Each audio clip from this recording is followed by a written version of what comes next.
When we're making a demand and then the first offer comes in, a lot of times the first offer does not account for all the damages that you have. A lot of times the offer fails to account for lost wages. Many times, especially without a lawsuit, it doesn't account for what's called loss of earning capacity. Loss of earning capacity is you can't do a certain job anymore and you're gonna make less money into the future because you're unable physically to do that job, whether it's a traumatic brain injury that's gonna affect you, or maybe it's a physical ailment, a bad back that you can't work in a warehouse anymore, or work for a delivery company or something like that.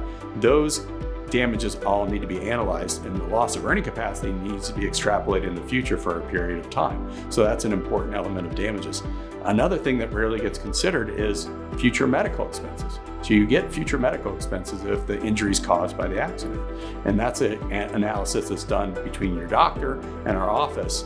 And again, we have to extrapolate those damages over a number of years, and we have to fight a lot of times for those damages, whether it's pre-suit or in suit, because a lot of times the insurance company says, well, here's your out-of-pocket medical expenses, and here's some other things. The last thing, and probably the most important thing when you're settling a lawsuit or settling a claim, is whether or not you have what's called a permanent injury. And that's a fight every time we have in every case, is whether the injury is permanent. And because if you don't have a permanent injury, you can't get what's called pain and suffering damages in Florida. And that's the big component of damages that looks to the problems you've had in the past and the injuries and how it affects you on a day-to-day basis up until that point of settlement, and how it's going to affect you in the future. And all of those things are so important to be analyzed, but most importantly, we analyze them, but then we have to fight to get those damages for you. So there's a component of past medical expenses. You should get your past medical expenses that are not paid by PIP, that 20%.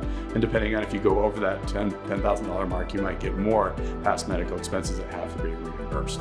That's important. Another important part about past medical expenses that people that try to handle stuff on their own don't realize sometimes is there's liens involved. And we have to pay those medical providers their balances. And a lot of times, unfortunately, medical providers don't adjust their balances correctly. And we look at that very closely.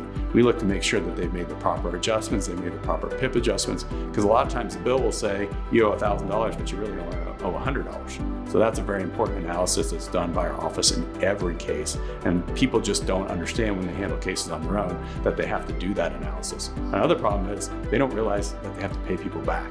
They have to pay their health insurance back for anything health insurance paid. The biggest problem is sometimes they're on Medicare. And if you don't pay Medicare back, and we know how to pay it back, we know how to negotiate with Medicare. If you don't pay Medicare back, here's what's gonna happen to you. Medicare is gonna cut you off from further Medicare benefits for every type of treatment you have. And that's about as dangerous as a thing as you can do. And people that are handling that on their own don't understand that process. Future medical expenses is another component of damages. Future medical expenses a lot of times are just not considered by the insurance companies when we're settling cases. We have to fight for those damages. What happens is the doctors will give us information, give you information on what your future medical expenses are gonna be.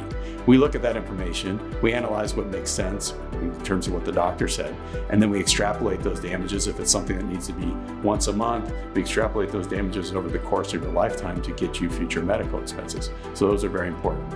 Probably the biggest fight in Florida, and the biggest fight in every case, almost every case that goes to trial, it seems like the fight is over what's called a permanent injury. That's where you fight with insurance companies at trial, where we're fighting for you.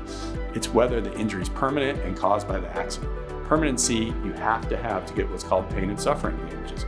Pain and suffering damages are the type of things like loss of enjoyment of life, things I can't do anymore, the pain I deal with on a daily basis, the fact that I have to take medication or take over-the-counter prescription medication. Those are important factors, because even if you've had injections, we've had clients that had injections, sometimes the doctors say it's not a permanent injury. And you can't get compensation for the fact you've had injections. You can't get compensation for the fact you've been treating for 6 months unless that injury is permanent. So it's a very important determination and something we gotta fight for with the insurance company to prove that you have a permanent injury, then to get the amount of damages you really should deserve. Sometimes you may try to handle it on your own and you get a first offer and you think, gosh, this offer is really low. But the problem is you might not understand why it's low. That's why you want to get an attorney involved if you try to handle it on your own at that point, because we can look at what the insurance company is trying to do and trying to offer you. Here's the thing. Insurance companies know when you handle the case on your own. What do they know? They know there's no threat that there's going to be a lawsuit filed. And that's important to an insurance company because they know we're not going to have expenses involved with attorneys, we're not going to have expenses involved with doctors, and frankly, we think we can get away with paying a lot less money if we just have an individual involved. And frankly, that's why it's important too to have an attorney that they know are going to go try the case. Because if you go in with a young attorney or an inexperienced attorney or someone that just basically settles cases, insurance companies know that. They keep a database on all of us. They know everything we do. They know everything how we settle cases, and that's very important. So when you have an attorney like myself or David at Beers & Gordon, you're going to get an attorney that likes to go to trial, that wants to go to trial more. Most importantly, the insurance company knows we do a good job at trial and we'll take the case to trial. And that's very important because that's the best way you get the best settlement for yourself.